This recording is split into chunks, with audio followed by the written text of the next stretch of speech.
চট্টগ্রামের সীতাকুণ্ডে SN ship breaking ইয়ার্ডে জাহাজ কাটার সময় আগুন লেগে অন্তত ১২ শ্রমিক দগ্ধ হয়েছেন। এ নিয়ে আরও জানাতে চট্টগ্রাম মেডিকেল কলেজ হাসপাতালের বার্ন ইউনিট থেকে যুক্ত হয়েছেন শোয়েব রহমান। শোয়েব, দগ্ধ শ্রমিকদের শারীরিক অবস্থার বিষয়ে চিকিৎসকরা কি বলছেন, আর আগুন লাগার কারণ সম্পর্কে জানা গেছে কিনা?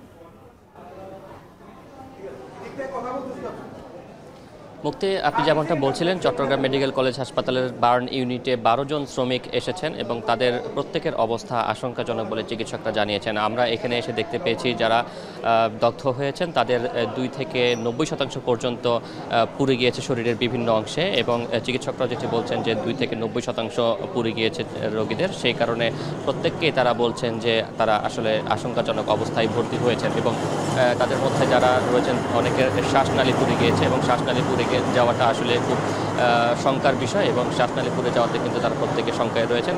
যে ১২ জন এসেছেন তাদের সেই ১২ জনের মধ্যে ৬ জনের অবস্থা গুরুতর হয়, তাদেরকে আইসিইউতে স্থানান্তর করা হয়েছে এবং ৬ জন আইসিইউতে চিকিৎসা নিচ্ছেন। এর বাইরে বাকি যারা রয়েছেন তাদেরও আসলে শরীরের বিভিন্ন স্থানে ক্ষত এবং পুড়ে যাওয়ার চিহ্ন রয়েছে, এবং সেই সাথে তারা বিভিন্ন জায়গাতে আঘাতপ্রাপ্ত হয়েছেন, যেমন অনেকের কানে আঘাতপ্রাপ্ত হয়েছেন এবং কান দিয়ে রক্ত পড়ছে, সেরকম কথাও চিকিৎসকরা বলছেন।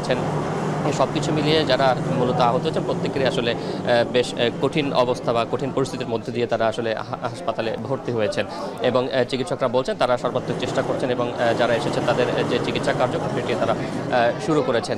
বেলা 11:30টার দিকে মূলত এসএন কর্পোরেশন যেই জাহাজ ভাঙা প্রতিষ্ঠান রয়েছে সেই জাহাজ ভাঙা প্রতিষ্ঠানটিতে কাজ করার সময় সেখানে বিস্ফোরণের ঘটনা ঘটে, এবং সেখানে মূলত এই ১২ জন শ্রমিক দগ্ধ হন, এবং চিকিৎসকরা বলছেন যে তারা আসলে কোনো কেমিক্যালে নয়, মূলত আগুনে পুড়ে গিয়েই মূলত তারা দগ্ধ হয়েছেন। মুক্তি। চট্টগ্রাম মেডিকেল কলেজ হাসপাতালের বার্ন ইউনিট থেকে যুক্ত ছিলেন সহকর্মী শোয়েব রহমান।